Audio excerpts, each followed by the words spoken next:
Cennetin anahtarı nerede? Binlerce yıldır insanlar cennetin anahtarını aradılar. Hatta bazen çeşitli dini görüşler, fraksiyonlar yani haritalar ya da işte diyelim ki çeşitli vesikalar ve tapular sattılar. Ya da bazı vaatlerle gelin sizi cennete götüreceğiz diye bir sürü yolculuklar ya da çeşitli eylemler yapıldı. Peki gerçekten cennetin anahtarı nerede? Gelin yeniden bir daha bakalım ve bir buluşla kavuşalım.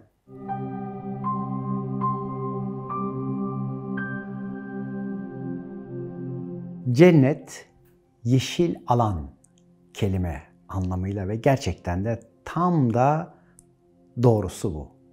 Yani sizin yeşil bölgeniz, yeşil enerji merkeziniz ve çakranız, yani kalp gözünüzün, kalbinizin bulunduğu alan.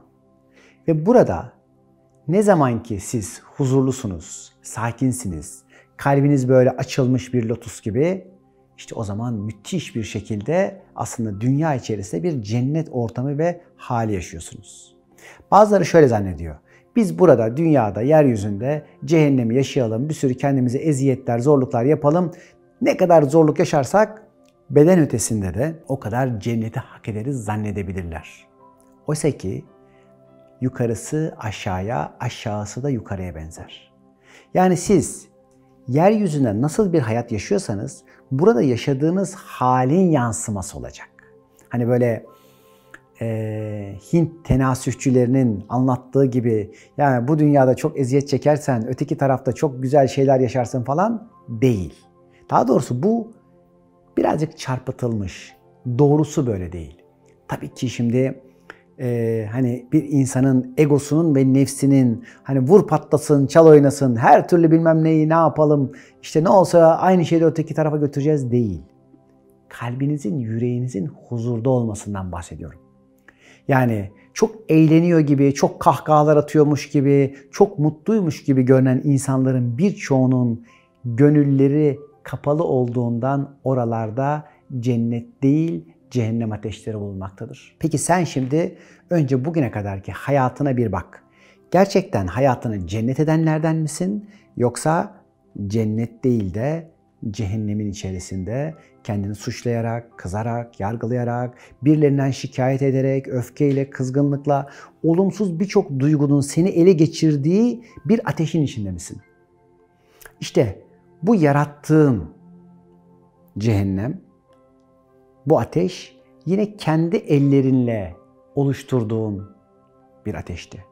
Hani Kur'an'daki misaliyle cehenneme gelirken yeryüzünden odunlarını sen kendin getirirsin ibaresinde olduğu gibi. Şimdi buradan götüreceğiniz odunlar işte bu dünyadaki öfkeleriniz, kızgınlıklarınız, korkularınız, endişeleriniz ve aşırı tutunup bağımlılık yapıp bırakamadıklarınız. Yani demek ki dünyayla doğru bir bağlantı yapılamadığında, hayatı dünyayı tanıyamadığında ve burada aslında Yaradan'la işbirliği yapılamadığındaki olan şey sizin her birinizin timus bezi de denilen göğüs kafesinizi tamamen kapatarak olanlara itiraz ve isyan ederek sizi bir hale getiriyor. İşte tam da burada cennetin anahtarı devreye giriyor. O da şu ki tüm bu yaratımların, yaratılmış olanın ondan ötürü kabulü, sevilmesi ve onaylanması. Yani olan her şeyin aslında müthiş bir matematikle var edildiğini ne kadar görebilecek bir şuur keskinliğine sahipsen o kadar kabule geçebiliyorsun. Ve kabulünün gücü anahtarının gücü. Yani sen gerçekten olanı ne kadar iyi okuyabiliyor ve o matematiğin içerisinde aslında sırları, sihirleri ve mucizeleri görebiliyorsan o kadar şevklenip o kadar coşuyorsun ve o coştuğun oranda aslında yüreğin o kadar açılıyor ve açılan yer işte cennetin kapısı. Kapanan yer de cennetin kapısı. Onun için belki bugüne kadar dışarıda aradın. Bir gün soruyorlar Hz. Muhammed'e, cennet ile cehennem nerede diye. O da soruya bir soruyla cevap veriyor. Gece ile gündüz nerede? İşte gece ile gündüz neredeyse, sen neredeysen, senin cennet ve cehennemin de orada olacak.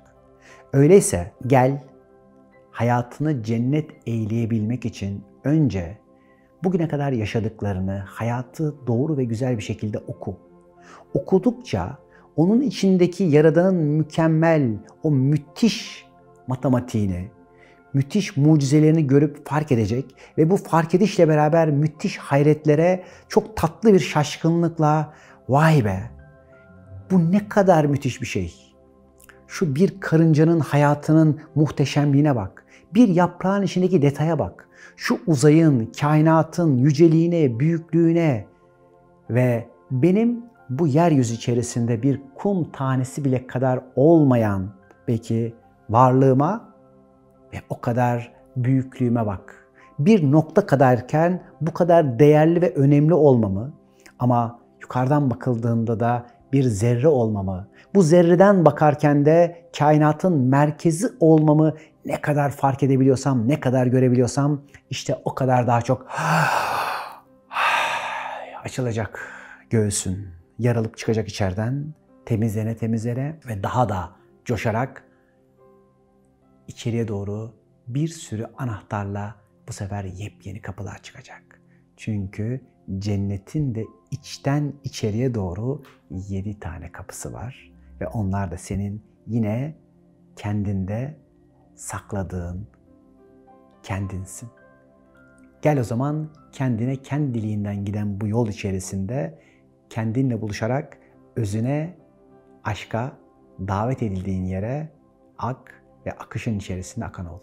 Sevgilerimle buluşmak üzere.